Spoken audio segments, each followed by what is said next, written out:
In this video we're going to have a look at a thing called dots per inch. Now when you're getting your images ready to print them off, dots per inch is very important to know. But basically what dots per inch is, if you look at these two images here, this image here is 10 pixels per inch. So you can see that that image there hasn't got a lot of detail.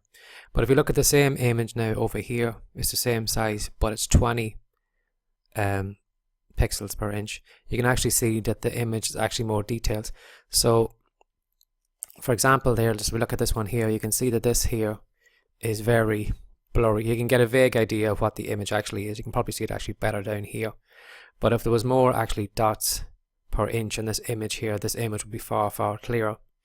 So when you're preparing your images or finding images to send to the printer, you need to have at least images with 300 dots per inch to give a good clear image for printing. Anything lower than that and your image could be blurry like this one here.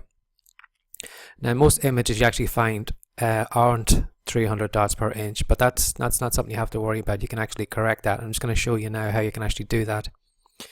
So I was just looking for images earlier on. I was just looking at these images, these silhouettes of horses. What I wanted to do was I wanted to download it, and then I'm just going to show you how to change the DPI of the image. Now I got this image here on free pick and I've already downloaded it here and I have it here on my desktop. Now an easy way to find out the DPI of any image is, especially a JPEG, if you just right click on the image. Now I have a long menu here, so I'm just going to go way down at the very bottom, but if you just go to properties, this box will pop up here.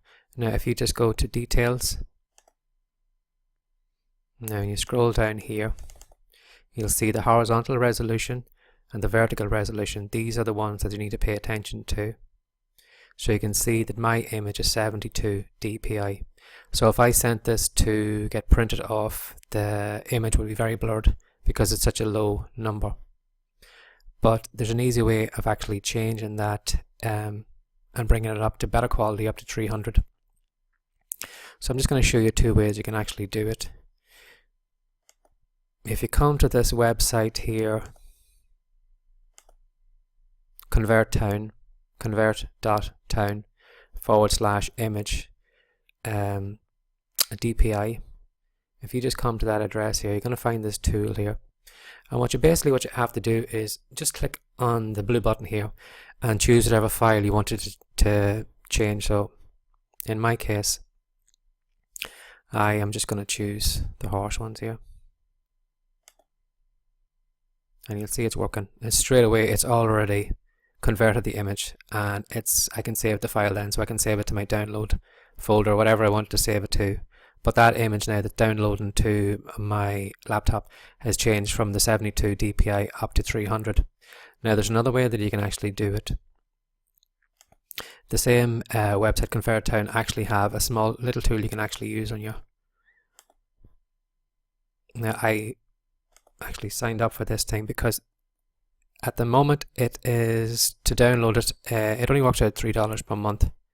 So to save yourself the hassle of coming to the website over and over again, sorry, I should have actually said to you too, apologies, you can actually change the DPI value here.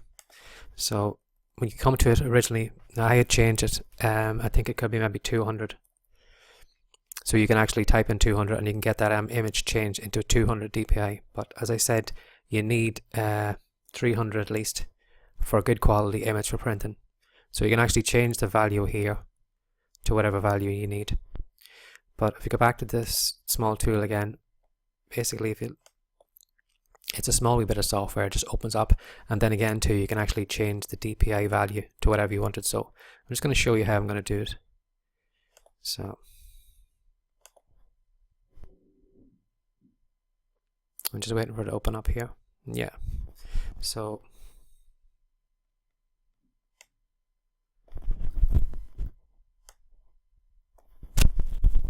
basically all I have to do now is just take the image and just drag it over here.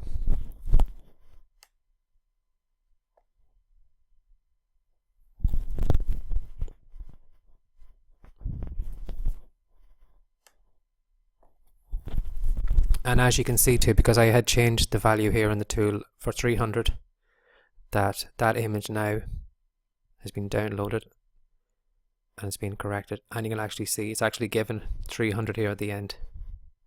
So now if I just drag this back over the desktop, we can have a look and see, did it actually change to 300?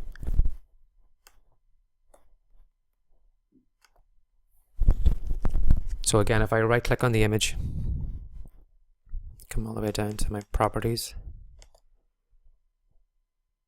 go to details, I scroll down. Now you can see that this image now is showing 300 DPI.